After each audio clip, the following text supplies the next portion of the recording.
We provide you the platform to turn your dreams into reality. Give wings to your aspirations with KR Mangalam University. नमस्कार, मैं हूं प्रेरणा और आप देख रहे हैं न्यूज नेशन का digital platform. This video is co powered by KR Mangalam University. Raja Raghuvanshi हत्याकांड में एक नया मोड़ आ गया है, क्योंकि इस मामले में सोनम की सबसे करीबी दोस्त अलका की एंट्री हो चुकी है, जिसने केस को और भी पेचीदा बना दिया है। राजा के परिवार, खासकर उसकी मां और भाई विपिन रघुवंशी ने अलका को लेकर गंभीर सवाल उठाए हैं।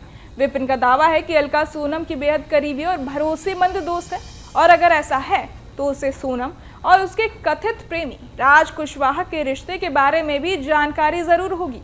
विपिन ने संदेह जताया कि शायद अलका ने ही सोनम को उकसाया और उसे इस अपराध के लिए मानसिक सहारा या समर्थन दिया हो। इसी के चलते उन्होंने पुलिस से सोनम के साथ साथ अलका का भी नार्को टेस्ट कराने की मांग की है, ताकि ये पता लगाया जा सके कि अलका को क्या क्या पता था और कहीं वो भी इस साजिश में शामिल तो नहीं थी। विपिन ने कहा कि चूंकि अलका ने राजा और सोनम की शादी में भी हिस्सा लिया था, इसलिए अगर वो चाहती तो वो शादी रोक सकती थी, लेकिन उसने ऐसा नहीं किया, जिससे शक और गहरा होता है। वहीं दूसरी तरफ मेघालय पुलिस ने भी अपनी जांच तेज कर दी है। इंदौर में सोनम के परिजनों से पूछताछ की है, जिसमें सोनम के पिता, मां और भाई गोविंद रघुवंशी से सवाल किए गए। हालांकि गोविंद ने राजा के पिंडदान में हिस्सा लेकर सहानुभूति जताई, लेकिन विपिन ने उस पर भी संदेह जताते हुए उसका भी नार्को टेस्ट कराने की मांग कर दी है। गौरतलब है कि राजा रघुवंशी और सोनम की शादी हाल ही में 11 मई 2025 को इंदौर में हुई थी, और शादी के तुरंत बाद दोनों हनीमून के लिए मेघालय के शिलोंग गए थे, जहां 23 मई को दोनों रहस्यमयी हालत में लापता हो गए।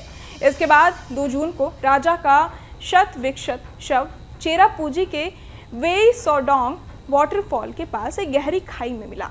पुलिस जांच में खुलासा हुआ कि सोनम ने अपने प्रेमी राज कुशवाहा और 3 अन्य लोगों, विशाल चौहान, आकाश राजपूत और आनंद कुर्मी के साथ मिलकर राजा की हत्या की साजिश रची थी।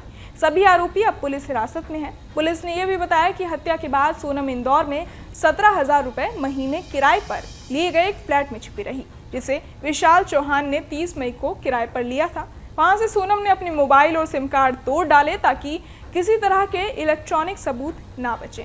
फिर 7 जून को वो फ्लैट छोड़कर गायब हो गई और बाद में उत्तर प्रदेश के गाजीपुर में आत्मसमर्पण कर दिया, जिससे पूरा मामला उजागर हुआ। हालांकि अब भी कई सवाल हैं, जिनके जवाब पुलिस तलाश रही है, और जांच अभी भी पूरी तरह खत्म नहीं हुई है। मामले में सोनम और उसके सहयोगियों के अलावा अब अलका की भूमिका को लेकर भी संदेह कराता जा रहा है, और पुलिस इस दिशा में भी जांच आगे बढ़ा रही है। बहरहाल, इस पूरी खबर को सुनकर आप क्या कुछ सोचते हैं, हमें कमेंट बॉक्स में जरूर बताएं, और बाकी तमाम खबरों के लिए सब्सक्राइब करें न्यूज नेशन।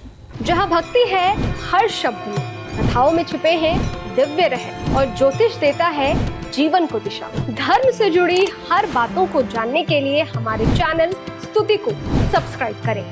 चैनल पर जाने के लिए इस लिंक पर क्लिक करें।